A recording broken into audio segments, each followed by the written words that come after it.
feel low, you can still go. Even when you feel slow, you can still go. Even when there's no hope, you can still go. I never answer to no, man, I still go. Go, go, go, go, go, go, go, go. Brian Giles from Brian Giles MTG.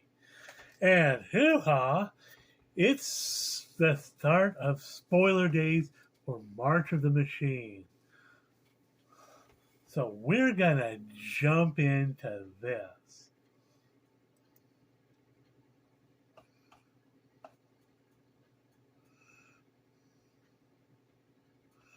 So we've gone over some of these already.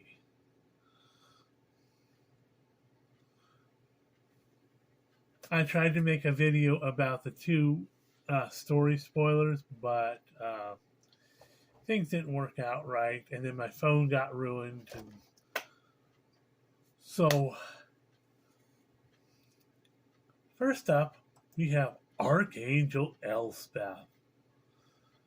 2 white and 2 for a 4 loyalty legendary planeswalker Elspeth.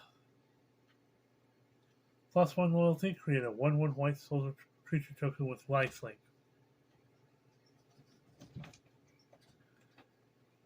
Kind of, that's kind of Elspethy.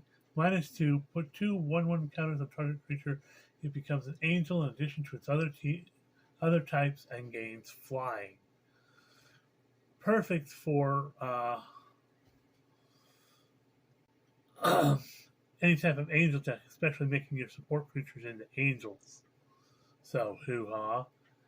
And -6 loyalty, return all non-land permanent cards with mana value 3 or less from your graveyard to the battlefield. Hoo-ha. Doesn't take much to get it there. If you can keep her on the board, yes, please. Hoo-ha. Solid planeswalker. Next up, we have another planeswalker. And this is beefy. This is Wrenn and Realmbreaker. Wrenn merged with the Realmbreaker tree to save everyone. So 2 green and 1 for a 4 loyalty legendary planeswalker Wrenn. Land you control tap, add 1 mana of any type. That is beefy. +1 loyalty. Up to 1 target land you control becomes a 3/3 elemental creature with vigilance, hexproof, and haste until your next turn. It's still a land. Wow. Dude, that is an ability and a half. It's not till end of turn. It's until your next turn. So you can, if you keep +1 again, you can keep that land as a hexproof vigilance hasty elemental creature. I am not unhappy with it. And you can still tap it for mana as a land at the end of your turn. So, or use it on your opponent's turn. That's really cool. Next up, -2 loyalty. Mill 3 cards. You may put a permanent card from among the mill cards into your hand. Okay, that's cool. -7 loyalty. Get an emblem. You may play lands and cast permanent spells from your graveyard. This thing in a commander deck, if you can keep this thing going, this thing can run everything. That is just the beefiest. For 3 mana, you get all that. Hoo-haw.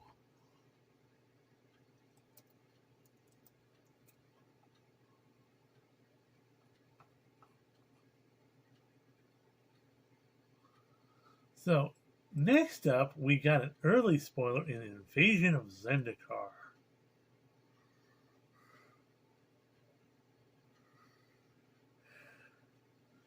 Invasion of Zendikar is 1 green and 3 for a Battle Siege. This is the battle card we've been talking about. It's a flip card. So, as a siege enters the battlefield, choose an opponent to protect you and others can attack it. When it's defeated, exile it, then cast it transform. So when Invasion is in the card, enters the battlefield, search your library for up to 2 basic land cards, put them on the battlefield tapped, and shuffle. It's got 3 kind of damage points, so you got to do 3 damage to this. But if you do defeat it, you get the Awakened Skyclave, which is a 4/4 elemental with vigilance and haste. As long as Awakened Skyclave is on the battlefield, it's a land in addition to its other types. You can tap it to add 1 mana of any color. So it kind of goes along with Renner and Realmbreaker. See it in a big, beefy green deck. We can see that. Next up, we have Merciless Repurposing. 2 black and 4 for an instant that has exile target creature. Incubate 3. In other words, create an incubator token with 3+1/+1 counters on it. And pay 2, transform this artifact, and transforms into a 0/0 Phyrexian artifact creature.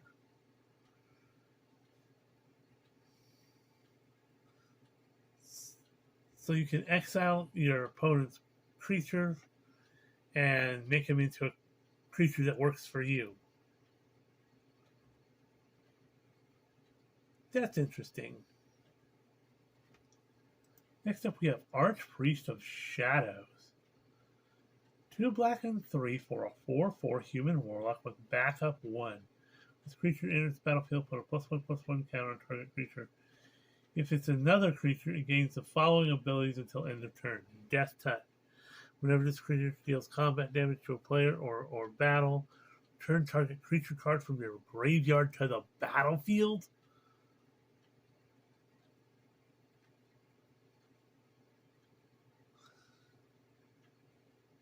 So when this enters the battlefield, it shares the abilities with one other creature, and it's that creature gains all these abilities: Death Touch and Recursion Time. Hoo-haw. Okay, next up we have Boonbringer Valkyrie. 2 white and 3 for 4/4 Angel Warrior with backup 1.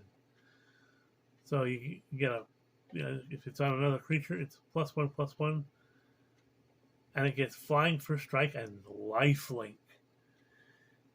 I can live with stuff like that. Yes, this backup ability seems pretty solid.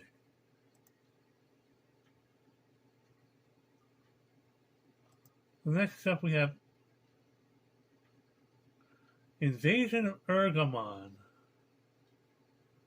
A red and a green for Battle Siege with 5 battle points. When an Invasion of Urgamon enters the battlefield, create a treasure token. And may discard a card if you draw a card. We don't know the flip side of that yet. Here's Invasion of Ixalan. 1 green and 1 for a Battle Siege. It says, when the Invasion of Ixalan enters the battlefield, look at the top 5 cards of your library, reveal a permanent from among them, put it into your hand, with the rest of the bottom in your random order. And again, we don't get anything else other than that. Okay, next up we have Botanical Brawl. A green and a white for a 0/0 Elemental Warrior with Trample. Botanical Brawler enters the battlefield with 2 +1/+1 counters on it. Whenever 1 or more +1/+1 counters are put on another permanent you control, it's the first time +1/+1 counters have been put on that permanent this turn. Put a +1/+1 counter on Botanical Brawler. That's a solid ability for 2 mana. I can get down with that.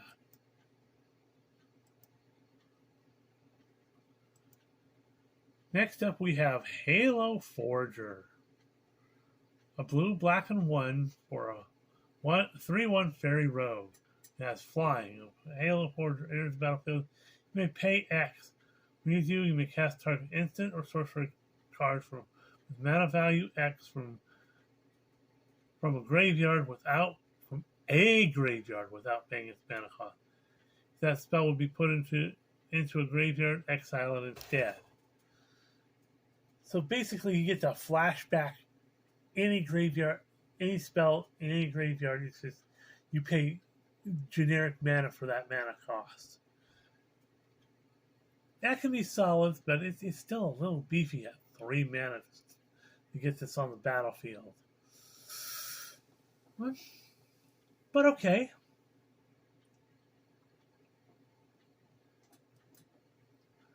Kami of Whispered Hopes. 1 green and 2 for a 1/1 spirit. If one or more +1/+1 counters will be put on a permanent you control, that many +1/+1/+1 counters are put on it instead. Tap it to add X mana of any one color where X is the Kami of Whispered Hopes power.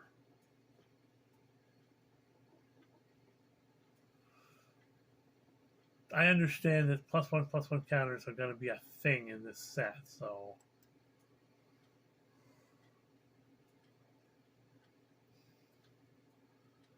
Next up, we have Norn's Inquisitor.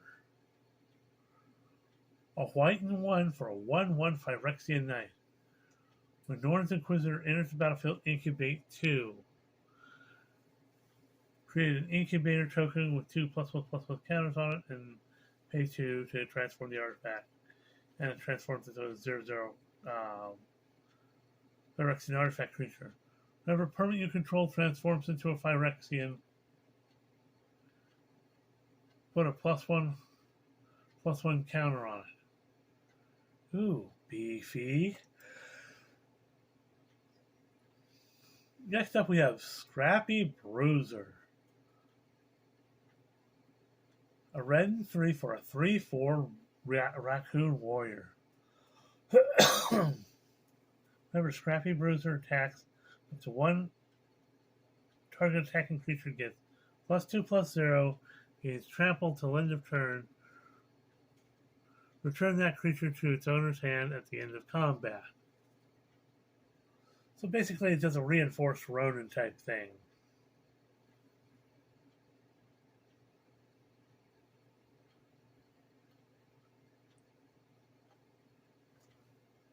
Please excuse my yawning.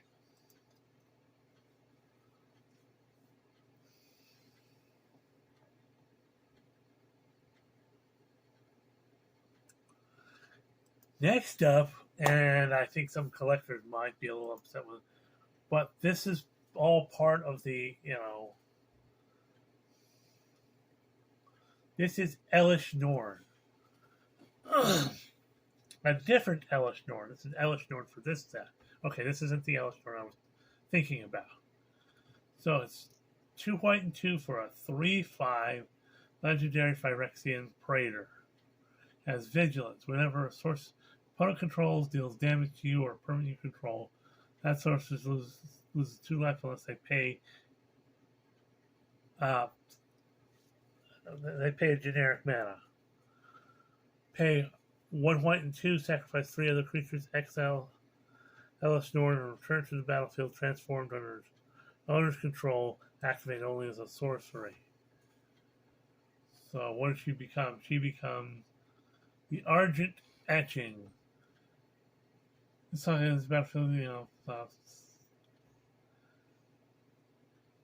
incubate 2 5 times and transform all incubator tokens you control. Ooh, that's beefy. Creatures you control get the second part of the saga. Creatures you control get +1/+1. You gain double strength. Ooh, that's ugly. That's like a one-hit wonder.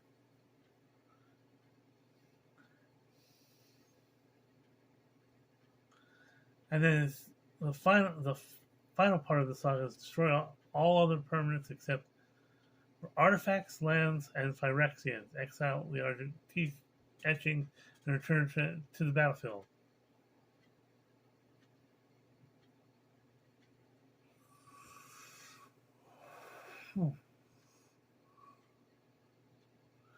You get 5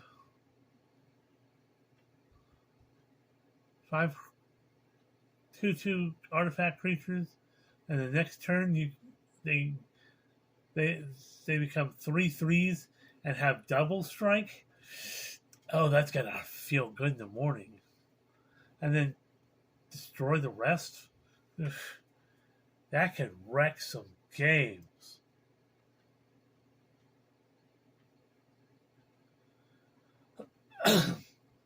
Next up, we have Etali Primal Conqueror. 2 red and 5 for a 7/7 legendary elder dinosaur. When Etali Primal Conqueror enters the battlefield, each player exiles cards from the top of their library until they exile a non-land card. You may cast any number of spells from among the non-land cards exiled this way without paying them. Ooh. Pay a Phyrexian green and 9. Transform Etali. Activate only as a sorcery. So he becomes Etali Primal Sickness. 11/11 in trample indestructible. Whenever Etali Primal Sickness is combat damage to player, they get that many poison counter. Oh, so that's how the 11 poison counters work.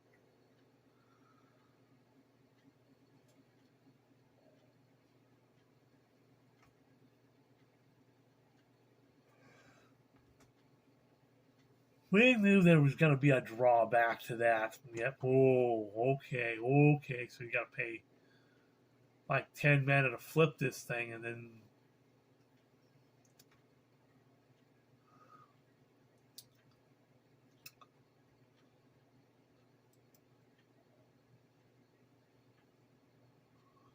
okay, this is Polacaros Reborn. For 3 green, you get a 4/5 legendary Hydra with reach. That in itself is solid. Seriously solid. But you pay a Phyrexian white and 6. Transform Polacaros Reborn, activate only as a sorcery. That becomes Polacaros Engine of Ruin. 6/6 Phyrexian Hydra with reach and lifelink. Whenever Polacaros Engine of Ruin or another non-token Hydra you control dies, create a 3/3 green white Phyrexian Hydra creature token with reach and a 3/3 green and white Phyrexian Hydra creature. What? Polacaros becomes a Wormcoil engine?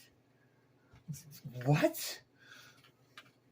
Or, something akin to a Wormcoil engine. What? That is insanity.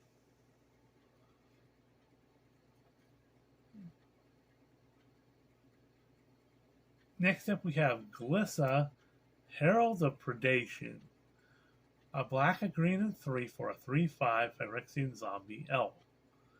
At the beginning of combat on your turn, choose one. Incubate 2 twice. Transform all incubator tokens you control, or Phyrexians you control gain first strike and death touch until end of turn. Oof. That is solid. And it also comes in Ichor form as well. Excellent. She's got some solid stuff on her. Well, we're getting on toward 20 minutes, so we're gonna say, hoo-ha! We'll see you on the next video.